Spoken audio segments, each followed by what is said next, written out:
میں اللہ ان کو بھی صحت دے جو ان کے ساتھ تھے. مجھے کہنے لگے کہ جناب وہ ککری گراؤنڈ کے اندر ہم موجود تھے, چھوٹے بچے جب ہوتے تھے نا تو بچے جمع ہو گئے کھیلنے کے لیے, تو وہ کوئی تو بات اذان ہو گئی, اور جب اذان ہوئی تو نماز کا وقت ہوا, تو وہ باری جو تھی حضرت کی تھی, اس کو کہا نماز کے لیے چل,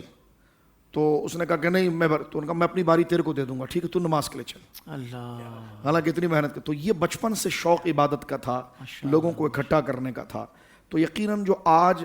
آپ کی جو بچپن سے لگن تھی اور جن بزرگوں سے آپ کا تعلق سرکار قطب مدینہ رحمۃ اللہ تعالیٰ علیہ سے, مفتی وقار الدین صاحب رحمۃ اللہ علیہ سے,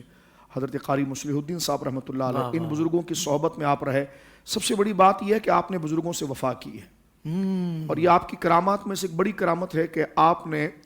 اس جو نظریہ سواد اعظم کا چلا آ رہا تھا اس سے آپ نے سر منہ انحراف نہیں کیا. اور میں سمجھتا ہوں کہ آپ اپنے بزرگوں کی بارگاہ میں سرخرو ہیں, شرمندگی آپ کو نہیں ہے, آپ سرخرو ہیں, آپ کی پوری زندگی اس کے سامنے ہے.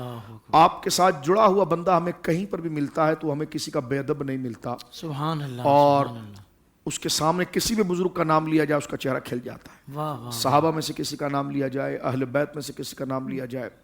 اولیاء میں سے کسی کا نام لیا جائے, اور جہاں ایسا کہ جس نے دین کو نقصان پہنچایا ہو اس کا نام لیا جائے تو باقاعدہ ہم تقریر محسوس کرتے ہیں کہ اس کے چہرے کے اوپر تنگی آ رہی ہوتی ہے. تو یہ